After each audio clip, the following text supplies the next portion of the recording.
Dati ay mga empleyado lang. Ngayon may mga Pilipino na raw na nagpapatakbo na rin ng illegal na pogo ay sa Presidential Anti-Organized Crime Commission o PAOK.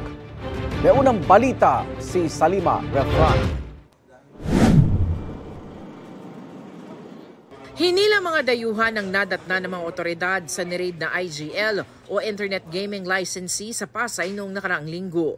May mga Pilipino na ring empleyado ang niraid na IGL dahil sa mga sumbong sa pagpapatakbo ng scam farm. 62 sa mahigit 200 kinustudiya ng mga otoridad, mga Pilipino. Siguro sir, nagsisisi naman. Kaso lang, gawa nung no choice na rin sa buhay. Mahirap rin kasi mamatay ng gutom sir eh. Pero mas nakababahala ang mga report na may mga Pinoy na rin nagpapatakbo ng sarili nilang illegal na pogo operations ayon sa Presidential Anti-Organized Crime Commission o PAOK. Veterano po yon na nanggaling doon sa mga na-raid na pong mga illegal na mga pasugalan at sa mga online scam hubs natin na tinatawag. Na itong mga Pilipinong ito matututo, makakaipon ng sapat na pondo, lakas ng loob, network, connection, kakapalan ng mukha. Ang magpipimula.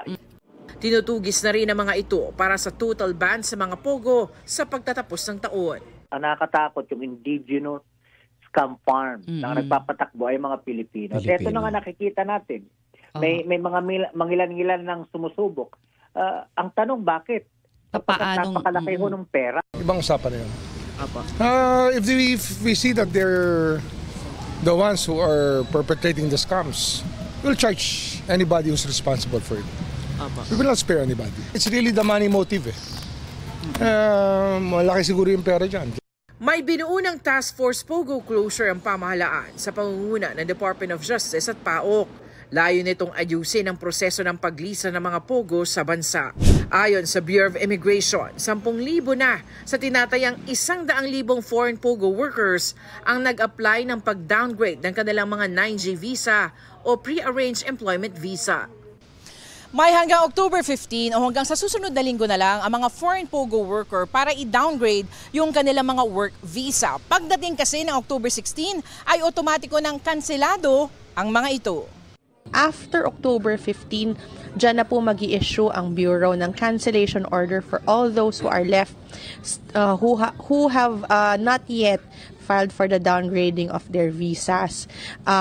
Yan po ay may order to leave na, meaning they will be required to leave within a 59-day period. Ito ang unang balita sa Salima Refran para sa GMA Integrated News.